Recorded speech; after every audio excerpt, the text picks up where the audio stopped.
I'm trying to get my Eli hours in too. Girl, you want some of mine? I got like 40. Well, see, that's the thing is that But that's because I.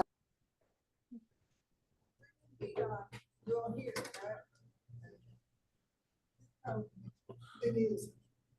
Bethany. Yes, ma'am, I gotta bring the truck. Good morning and welcome to today's webinar with the Kentucky Advising Academy, an initiative of the Kentucky Council on Post-Secondary Education. We are so glad that you have decided to join us today. My name is Kelly Norman and I serve as a program consultant with the Kentucky Advising Academy. I'm joined today by several special guests who will share some important information about early post-secondary opportunities. In just a little bit, I will allow our guests to share a little bit about themselves, but for now, as we give everybody a little extra time to join, we would like to know about you all. So if you would, please take a moment to introduce yourselves in the chat. We would love to have your name, your organization or school that you're representing, your title. And as we start to make that transition from summer to fall, we are just a few days away from fall. What is your favorite fall scent?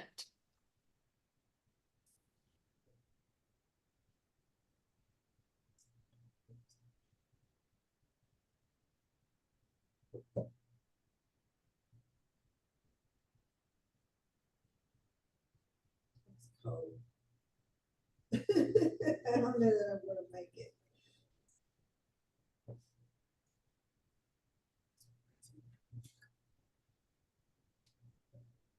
Well, I think what it needs right here or on that unit in the dispatch.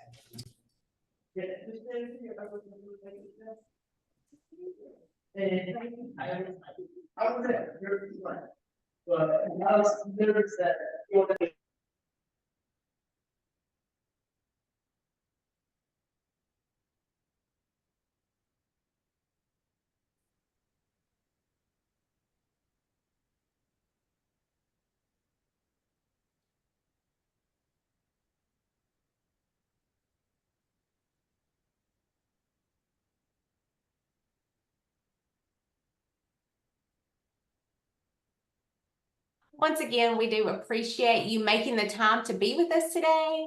ELA and Frisky credit will be available for our webinar, and I will give you details later on how to receive that at the end of our time together.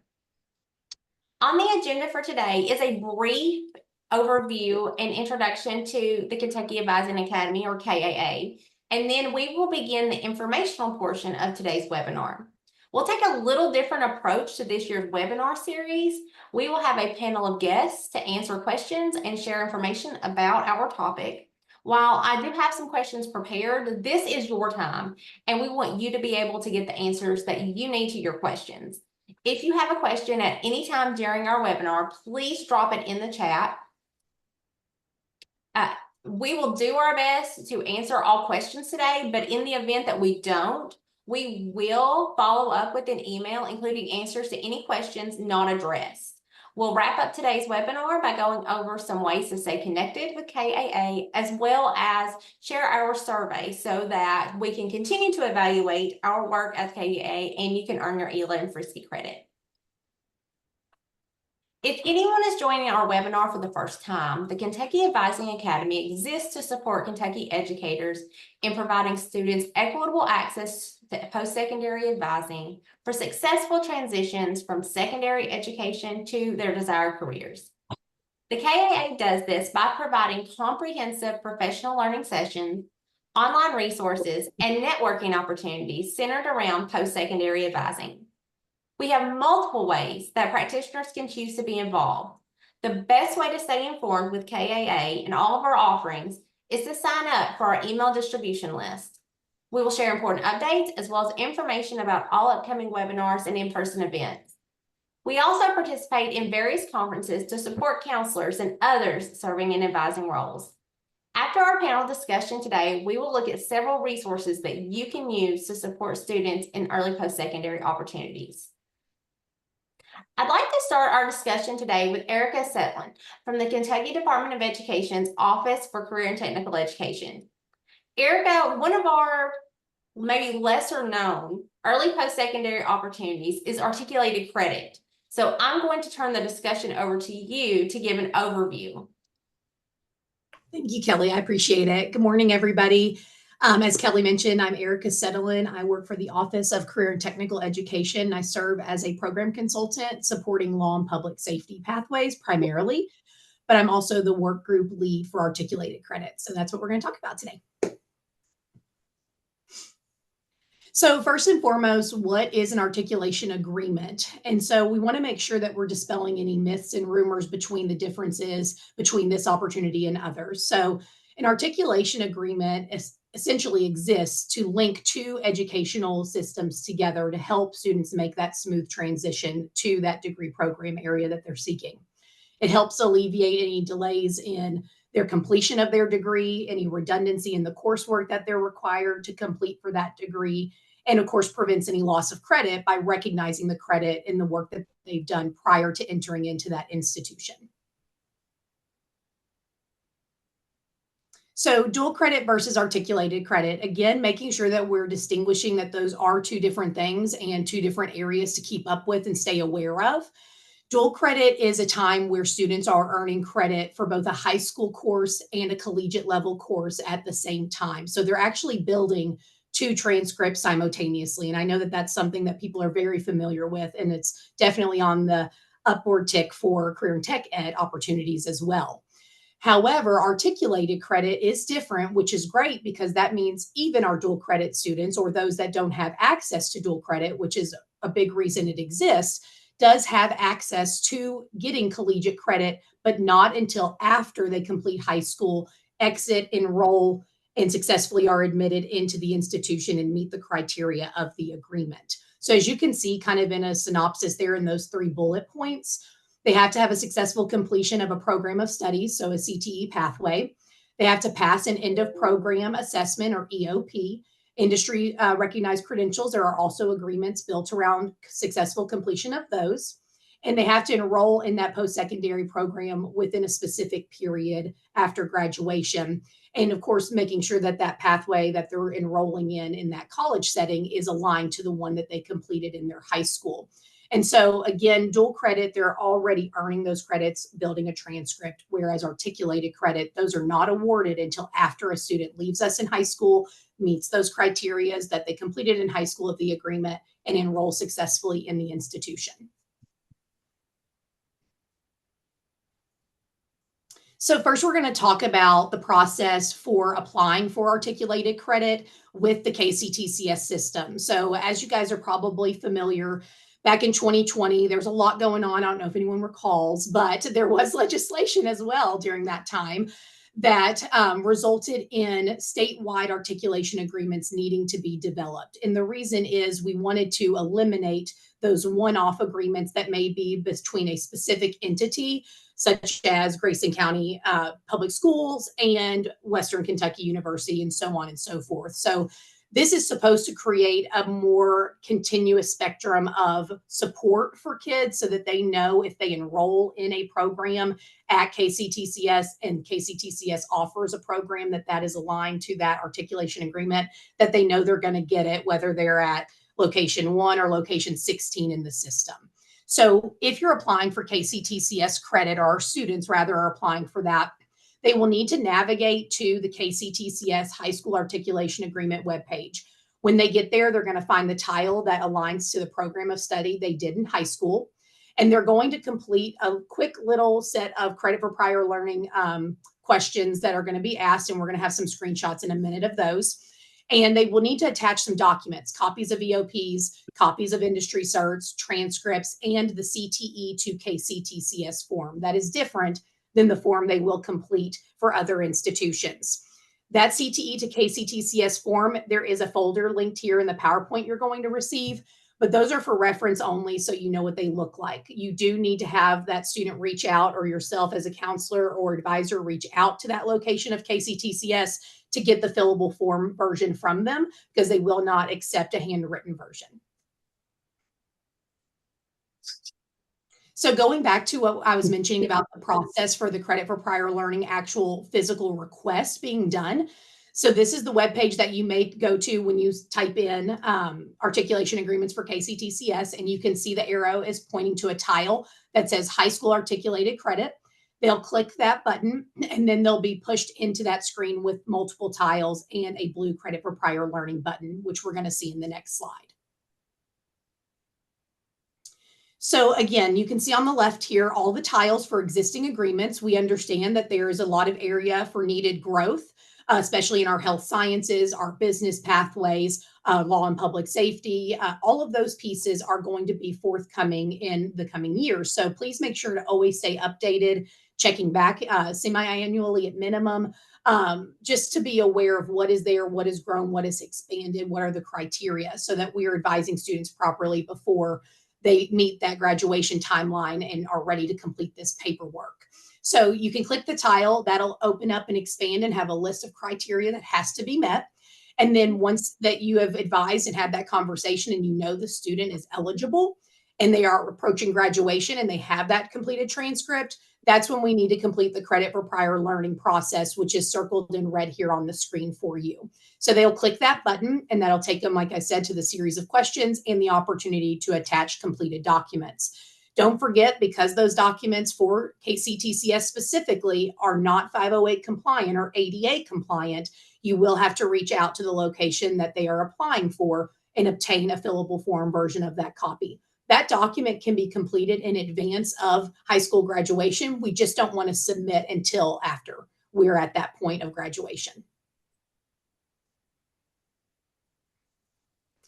All right, so let's talk about everybody else. So that's the process and the rules for KCTCS. And here are the processes for any other existing agreements that we have on our website that is a public or a private institution. And again, those areas are growing as well. So we really do advise you guys to please stay aware and make sure your teachers are aware, because we do feel that CTE teachers specifically should be doing a bulk portion of this advising, because it is based on criteria met through their pathways and that they're making students aware of opportunities available to them. So again, directions here, public and private institutions outside of the KCTCS system. So we do have a form very similar to the KCTCS form, but it is a form that is applicable to all of those other locations. So you will still attach all of that information for EOP copies, industry cert copies, transcripts, completed forms, signed off by the school, proving that that is all factual information and all of those things. And then that package, if you will be submitted by the student to the school in which they are enrolling that the articulation agreement exists at. And they will need to submit that to their admissions officer, advisor, registrar, or whatever process that that school has for the collection of those documents and the review of those documents. Just keep in mind that staffing changes in those offices and places in our universities do sometimes have periods of high turnover. And for that reason, we want to make sure everyone is aware that they may meet resistance because someone is unaware of that. If we have an agreement published on the KCTCS page or on our website, no matter what the date is on that, please understand that those are considered valid documents and valid agreements. It may just be a situation where a conversation needs to happen so that everyone remains fully aware of these opportunities and students are not missing out by having a door closed and not realizing the door has actually got a crack there and we got to open it back up and make people aware of what's going on. Okay, so just a couple of slides here that you're going to get later with hyperlinks to resources to help streamline the advising process for you. So we created a student family letter template that you can customize and make your own for your school. There's an articulated credit FAQ, again, to kind of help your staff and your advising team with our students understand exactly what that means and what's involved. And then we also have screencasts that have been created where all of the things I've talked about today, we're actually live clicking through each of those buttons and each of those documents and where to find everything. So it's a step-by-step process, and those can be played for your staff. Those can be put up and played for students as they're completing those forms after they've passed a test and finished their pathway, or whatever works best for you. But most importantly, we have added a link that is also on this page for requesting articulated credit support. We're happy to remote in like we're doing today. We can come in person and help train your staff, talk to your kids, talk to your teachers. We want to bear as much of this advising burden as we can so that you can plug and play with these resources. All right, last slide for me. So again, just a little hub of hyperlinks. All of these links, by the way, have been pulled out for the purpose of this presentation, but just know that all of these live on the KDE Articulation Agreement web pages. There are multiple pages that apply to that topic on the KDE website, but all of these are housed there. We simply pulled them out and named them to help you navigate the process of finding what you need specifically a little bit easier. So please let me know if you have any questions, and we're happy to help. Thank you so much, Erica. If any of our participants today have a question for Erica or questions about articulated credit, please feel free to put those in the chat or reach out to Erica individually. Now we will continue with our panel discussion. I'd like to give our guests an opportunity to go ahead and introduce themselves, and we will start alphabetically. Aaron, we will start with you. Good morning. My name is Aaron Baker. I'm the Associate Director of Dual Credit at Eastern Kentucky University. I've been in dual credit world for about 3 years now. And then previously I was with the secondary school scene. So got to represent all the counselors. But I'm really excited to speak with all of you today about helping students choose dual credit. Hi, I'm Susie Burkhardt. I'm the College and Career Coordinator for Shelby County Public Schools. I work directly in our high schools, helping students with post-secondary opportunities, career counseling. Prior had 27 years of experience in elementary school as a teacher and principal and coach. And the last 7 years I've been with our secondary schools here in Shelby County. My name is Kathy Hain, and I am with the Office of Career and Tech Education. I am the branch manager for programs and pathways at OCTE, and prior to that, I was a business and marketing teacher for about 9 years, and before that was in business and industry. So I'm a second career teacher, and I'm excited to talk to you all today about industry certifications. Good morning, everyone. I'm Scott Necessary with Campbellsville University. I'm director of our dual credit program here. I've been in this role since 2012, so going on 12 years now. And previously was an admissions counselor, director of admissions here, and had a short stint selling insurance and doing taxes. So always bring that into the conversation, right? Good morning, everyone. My name is John Pays, and I am also with KDE, the Office of Career and Technical Education. I am the post-secondary and career readiness program consultant. And prior to my role here, I've been with KDE for about 4 years. I oversaw the Teaching, Learning, Career Pathway and Educators Rising CTSO. And I also taught culinary arts and was in food service management for 25 years.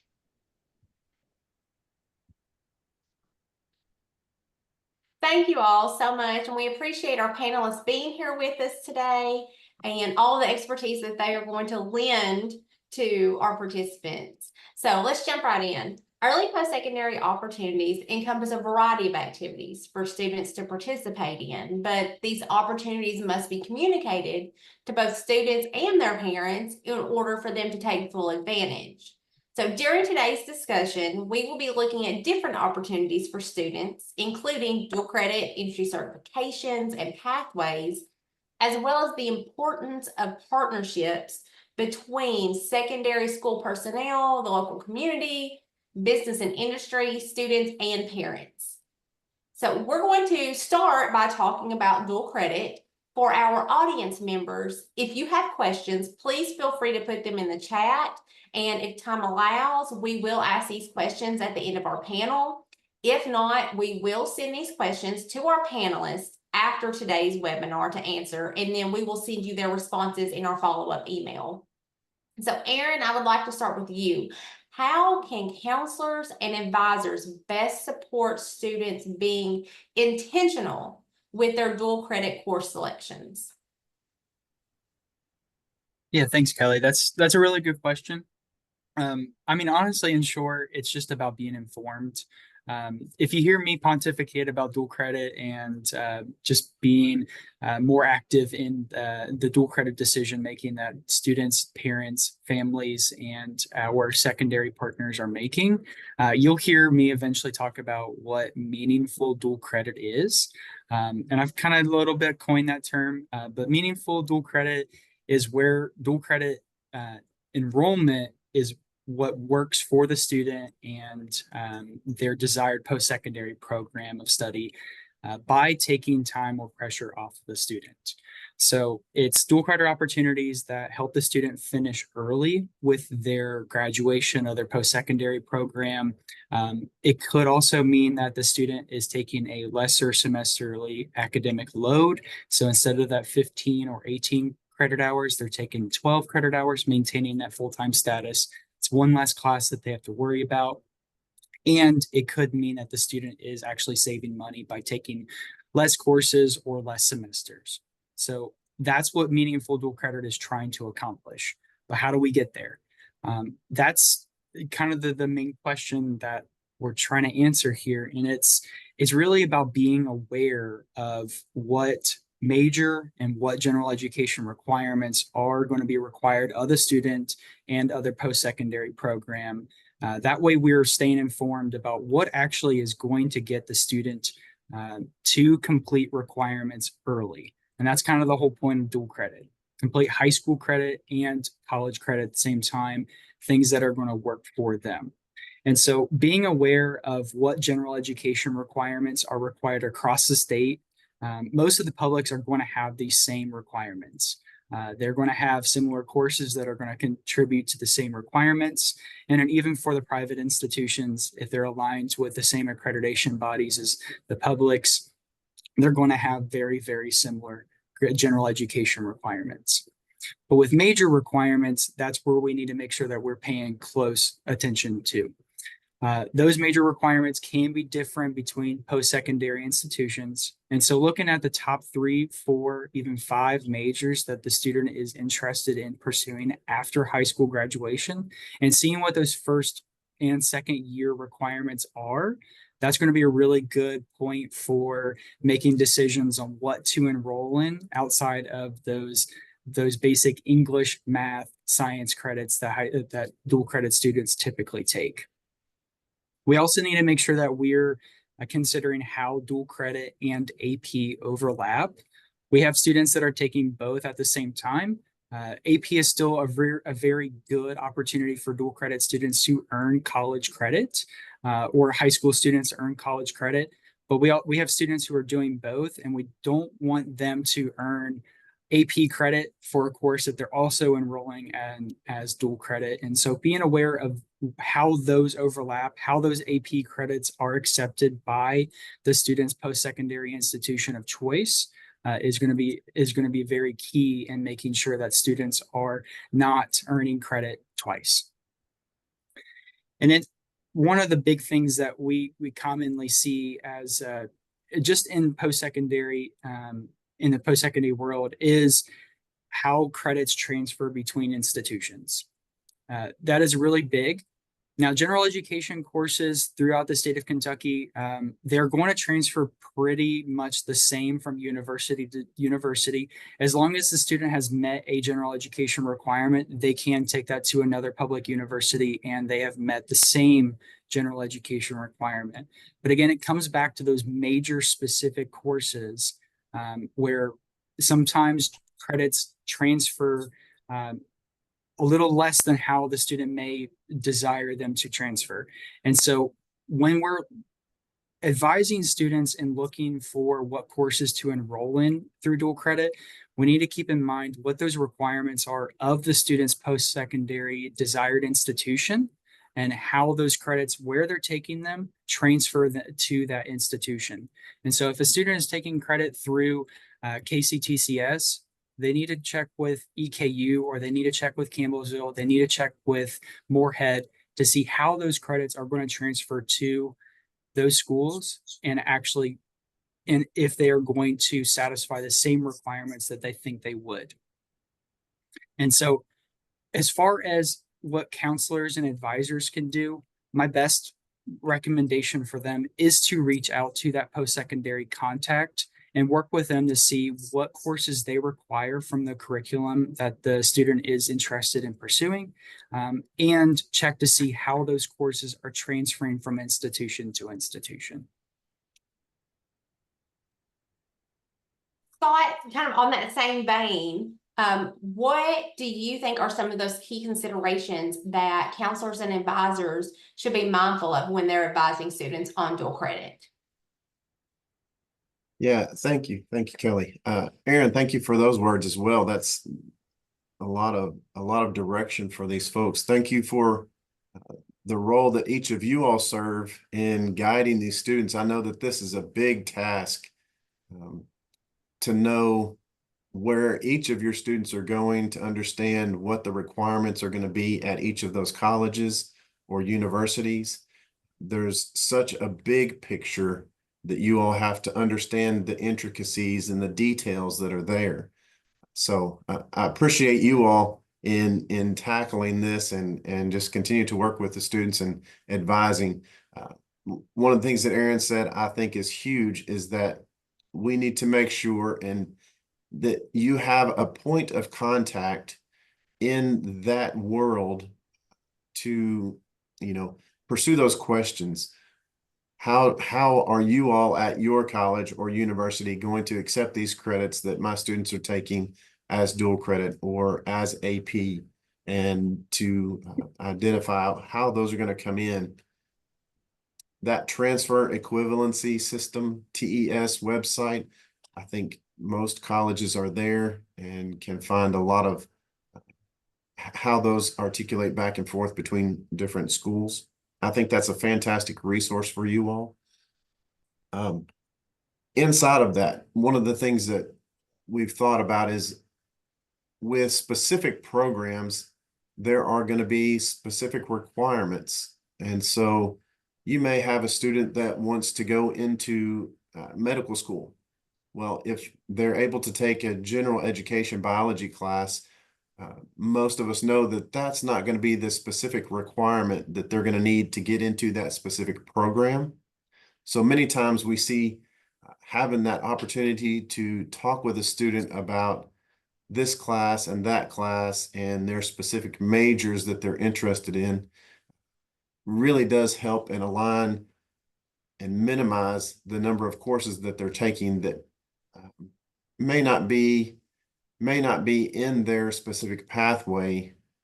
So helping them to maximize their time and their efforts there. Nursing, that's another one that we talked about. Making sure that students are able to get into those prerequisite classes in order to apply to the nursing school of their choice. And I will say, all nursing programs have different requirements. Would it be great if Aaron and I and all of our other colleges and universities could just get on the same page, right? Everybody has exactly the same requirements. Well, then that would change a lot of our individuality and identity of each of our colleges. So we understand that, and we want to be there to help you all work through this and make it as streamlined as possible. So most of those STEM pathways, criminal justice, education, making sure that students are moving into the correct courses that they need to take, I think is super important. I would just say from the high school side, obviously Scott and Aaron are looking through the window on the other side. I am at the high schools with students, and we have a pretty robust dual credit program. Our main partner for Gen Eds is JCTC because we have a campus here in Shelby County. But we really focus on the gen ed requirements, kind of the basics. And I have found at the high school, it's just a lot of overwhelming information for students because most students don't know the college they're planning to attend when they're a sophomore, if they're an early starter in dual credit, or a junior. So we really focus on the idea of what gen eds are. And that's new knowledge for a lot of our students. And so I have found just creating like an infographic so you're always using the same visual with students and parents. And so Kelly's going to put in the chat couple of slides that we use here in Shelby County that you know, I found that it is a little bit overwhelming, but if they see the same infographic, and it was my 24-year-old daughter that told me to get on the infographic train. She's like, that's how people think now, Mom. So I recommend. It has been successful. We just try to use that same visual for our students as not to confuse. And then we don't oversimplify, but we don't overcomplicate really until the senior year, because there's enough gen ed dual credits that are approved throughout our public school, our public colleges and universities, you know, such as public speaking and History 109, you know, that students can take that are going to transfer pretty readily. And hopefully Aaron and Scott will correct me if I'm incorrect on that. But as kids approach their senior years, our dual credit students approach their senior year, and if they've accumulated, you know, 4 to 6 dual credit courses already, we start to look at their major. We start to look at their specific colleges and I call it getting in the weeds with our dual credit students, but we try not to overcomplicate with our younger dual credit students being 10th grade, 11th graders, because there are some general eds that have great transfer.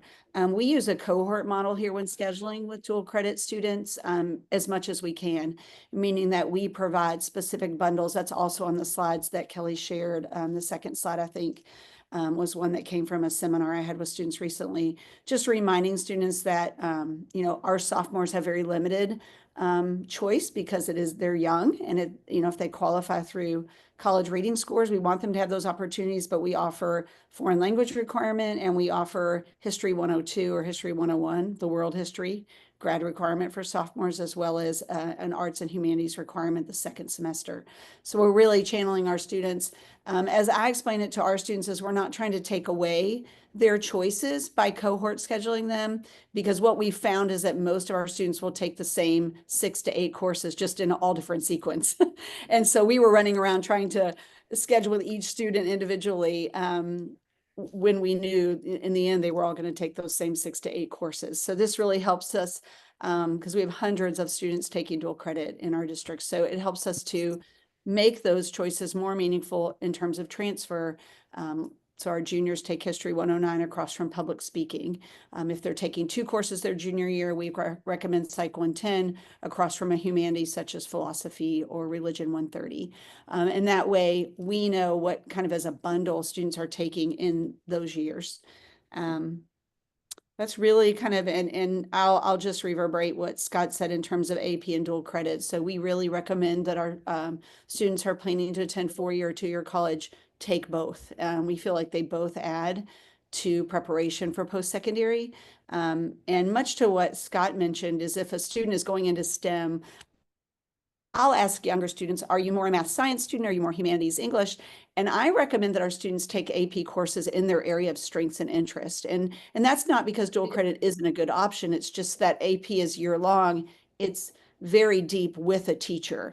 And so I tell them, if you get the credit to transfer to college, it's, you know, you can take it or you cannot. But that they're shocked sometimes. Kids want to jump in the dual credit in the area of their major. And I tell them, we're trying to stay away from your major as much as we can until you're senior, if needed. So we really focus on the general core with our students in Shelby County. I don't know if Scott or Aaron wants to add anything that maybe debunk anything that I mentioned from my side of the window. No, I think that's great. Thank you, Susie. One of the things that I as you were talking, made me think and maybe bring to some discussion here. As we partner with our dual credit schools, looking to, you know, offer a robust dual credit program, right? And many of our partner schools know that inside of our dual credit offerings, we have some regulations with our accrediting agency that we can typically approach. It's 49% of our associate degree program at a single site.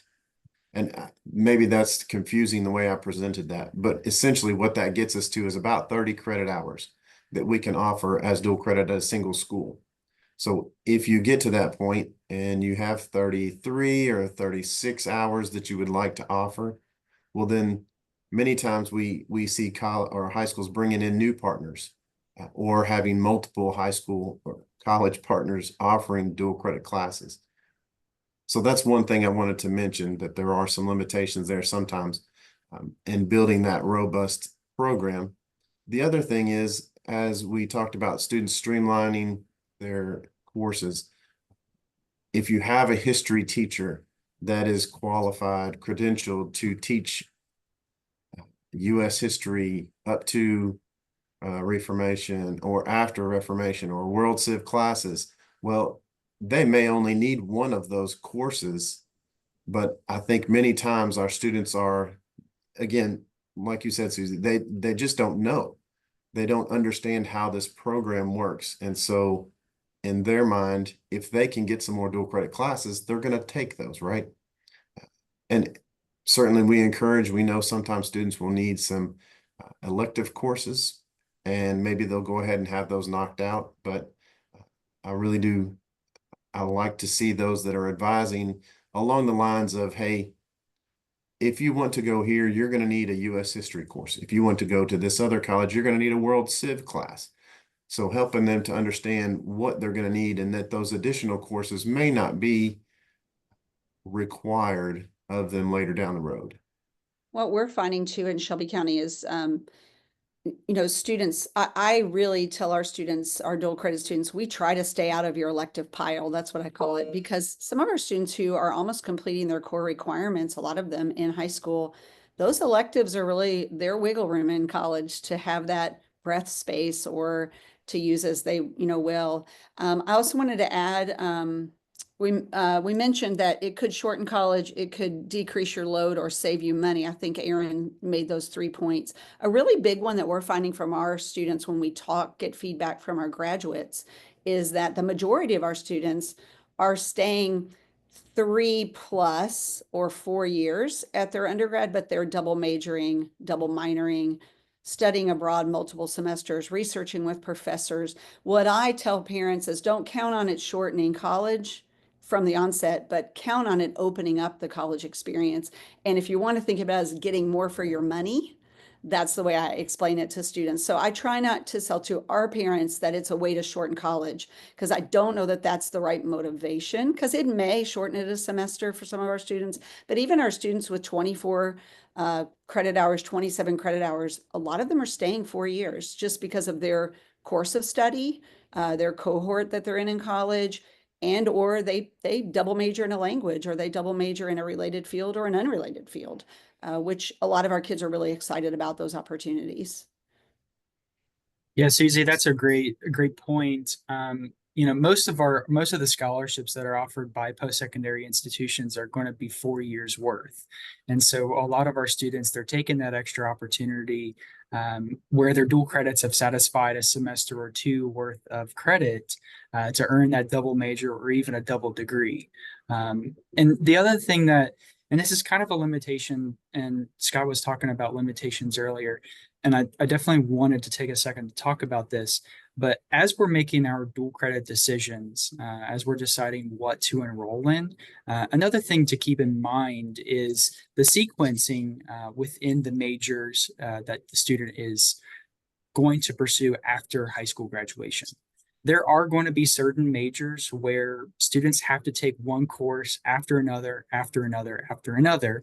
And so if they are not able to have a full academic load, so at least 12 credit hours to maintain scholarship status, maintain financial aid status, that what they need to have full time, they're going to need to pick up other courses that they may not have thought they were going to anyway. And they're still going to graduate in those 3 and 4 years instead of saving the time at the end or having a lesser load. They're still going to have to maintain, or they're going to have to pick up a major or a second major or another minor to maintain that load and go through the sequence of their primary major or program.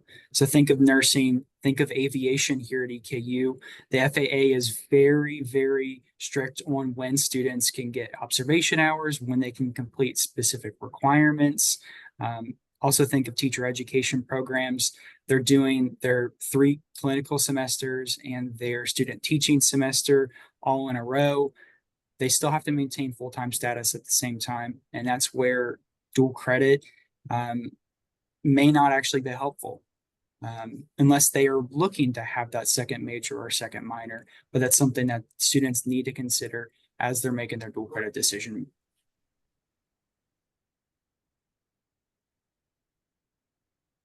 So continuing our talk about dual credit, I want to engage John and Kathy John mostly about this, but having partnerships is an essential piece to our successful post-secondary opportunities. So John, can you speak to your outreach about partnering with our secondary schools to promote dual credit and other post-secondary opportunities?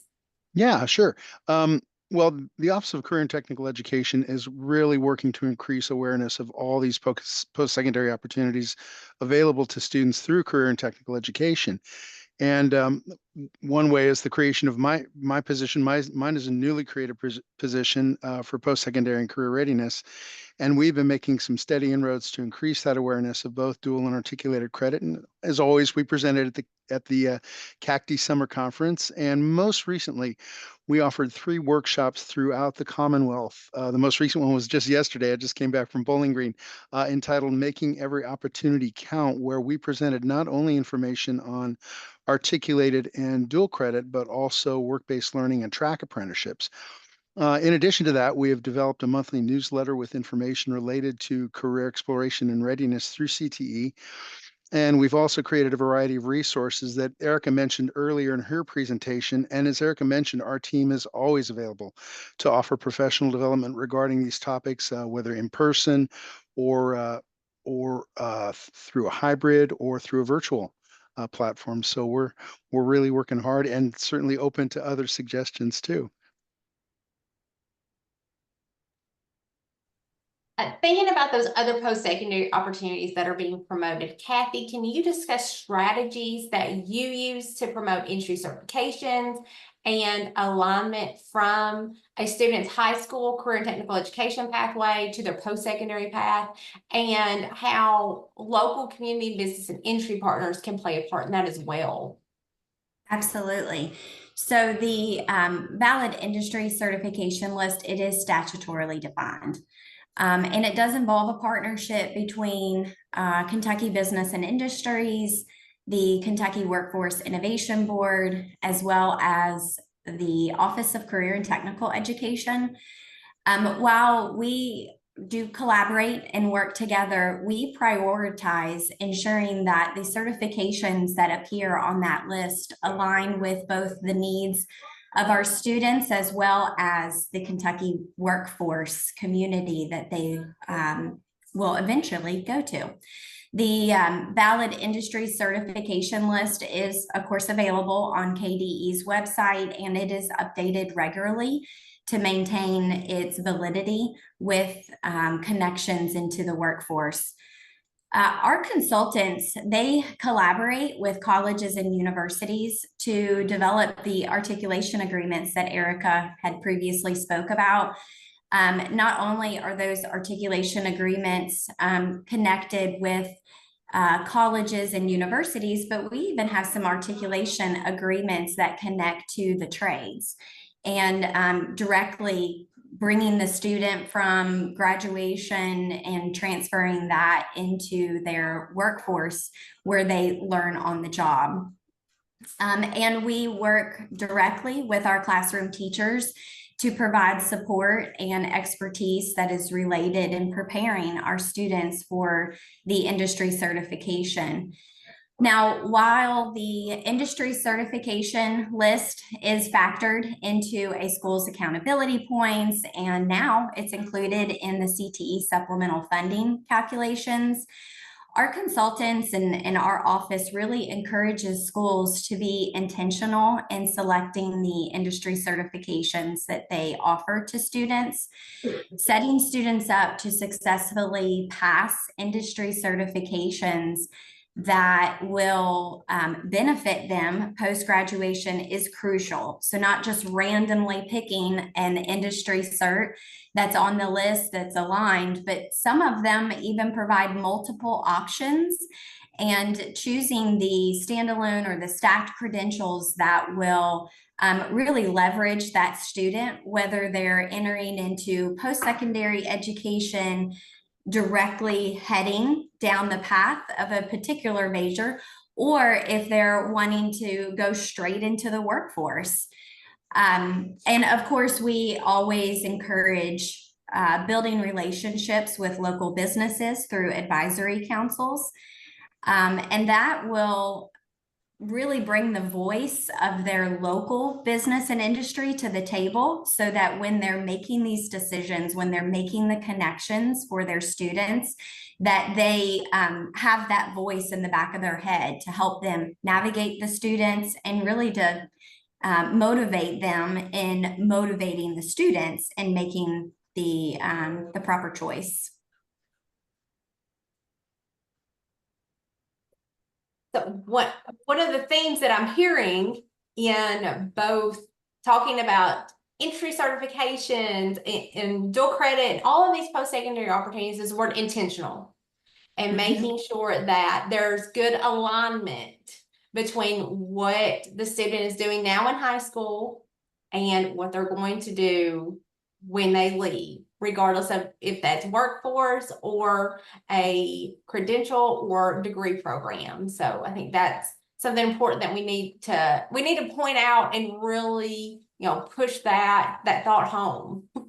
It's also important that we drill home the fact that you have to stay connected with your partners that are within your community, and bringing in those post-secondary folks and bringing in those business and industry, and not only just listening to them, but taking what they're saying and implementing it into your guidance that you're offering. Absolutely. Those connections and those partnerships they're so important. They are crucial to the success of these programs.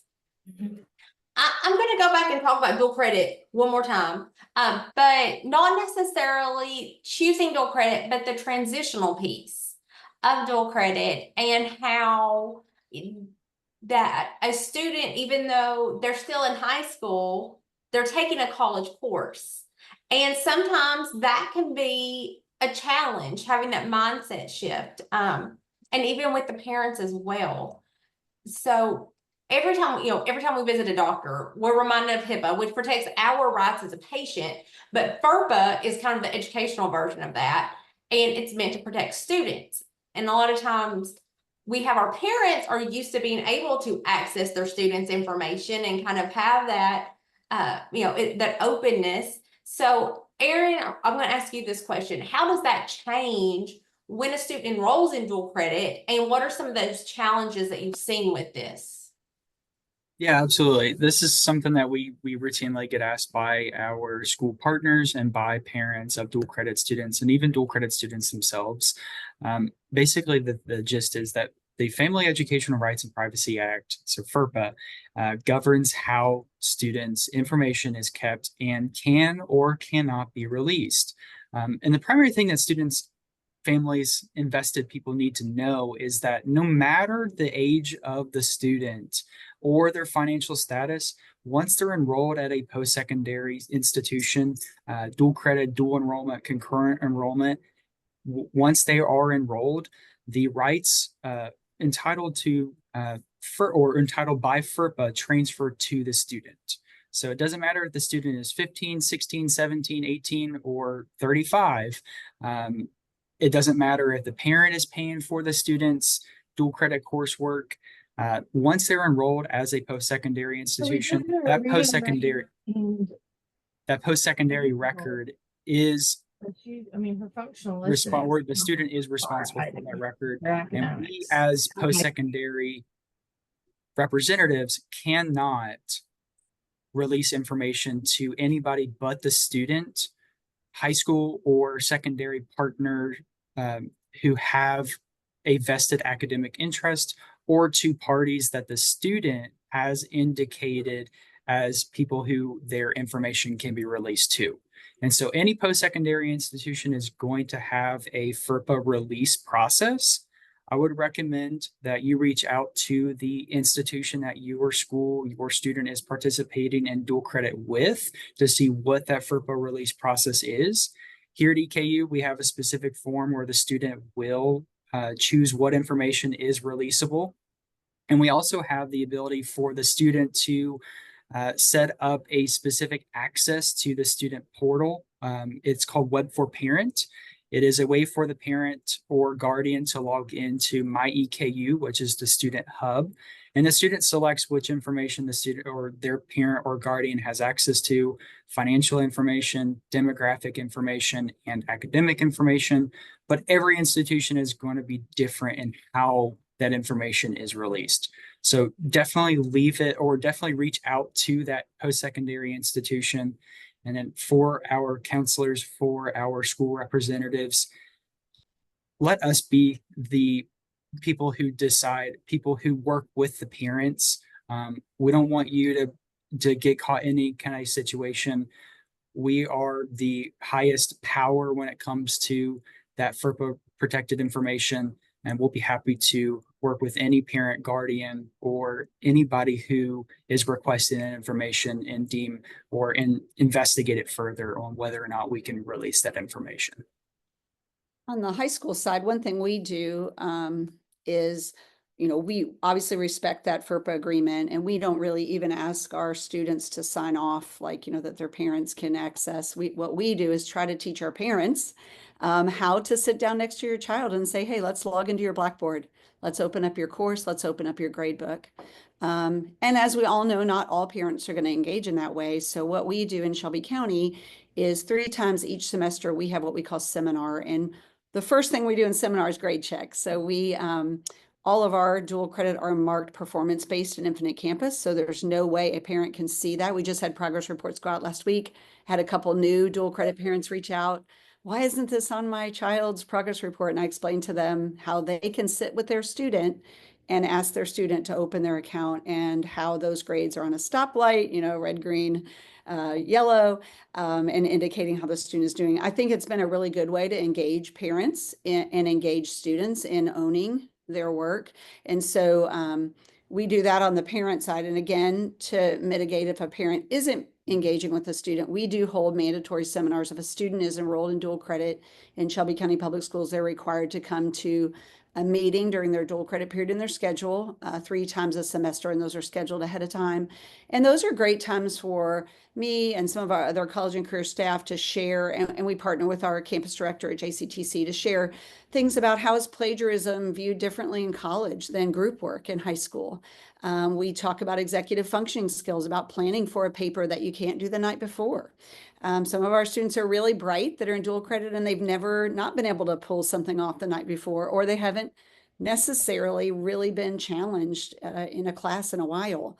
And so we go over those executive functioning skills, organization. We talk about how AP and dual credit are similar and different. We talk about college core.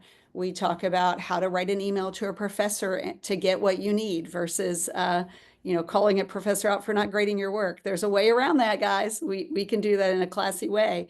And then I always offer my supports and build my relationship with our students so they can come see me if they have any individual problems or want help crafting an email or just providing the scaffolding that they're needed. So I think engaging parents is a good idea, because we would hope that that would happen when students leave high school as well. The parents would still stay involved and support students, but not be on Infinite Campus checking their gradebook daily. That's not how college works.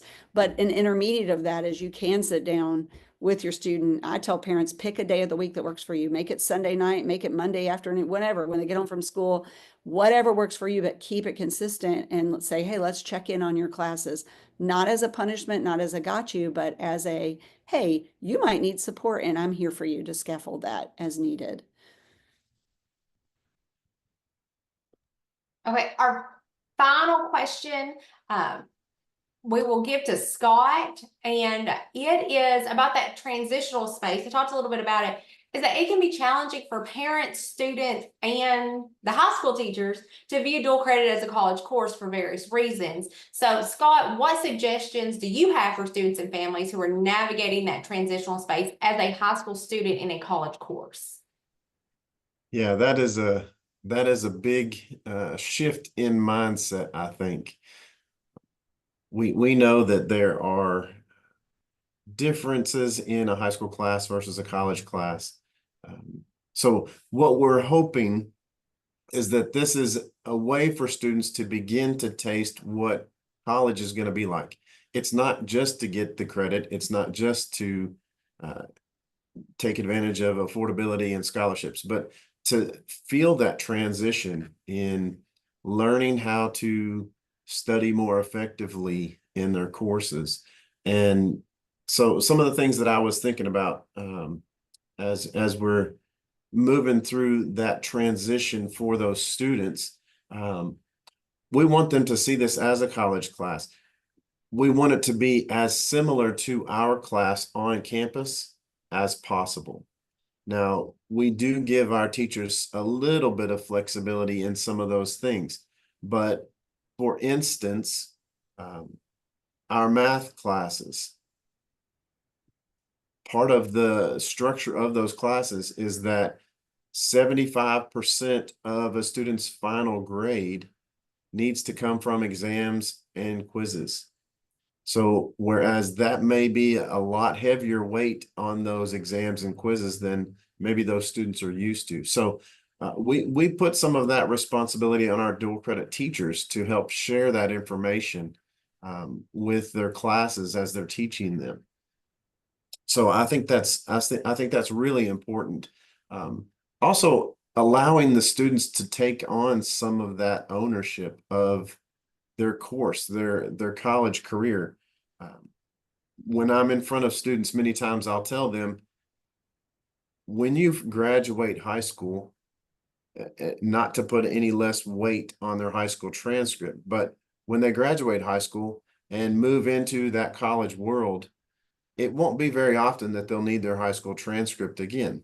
They will then begin to use their college transcript for job opportunities, for transferring those credits to their next stage in maybe graduate school or some other field like that. So keeping in mind that there is a lot of weight that comes along with this college transcript. Like we mentioned earlier, like Susie had said about accessing their class with their parents.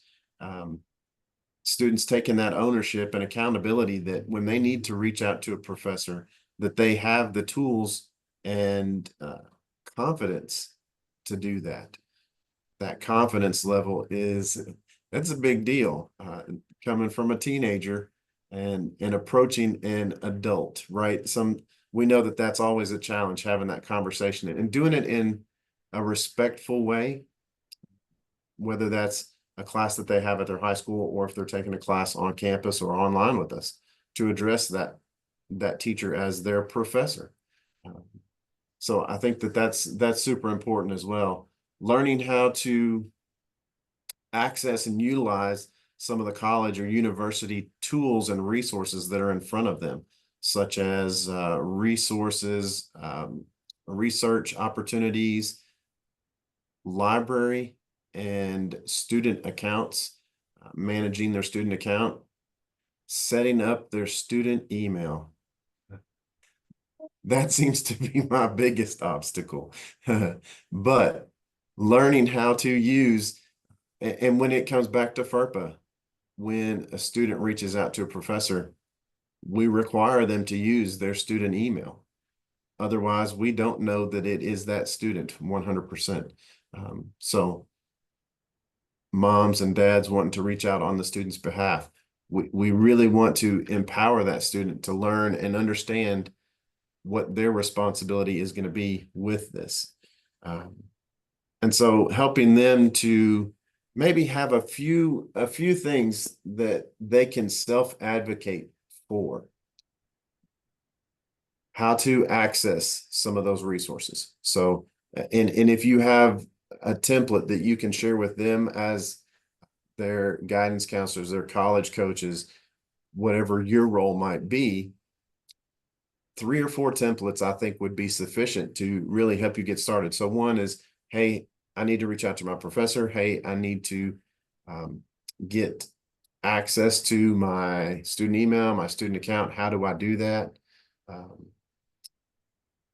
And I encourage you all to have a contact person, again, at each different college that you all partner with, that allows you to say, hey, I can make a soft transfer of, I'm going to reach out to Aaron and I'm going to copy my student on this.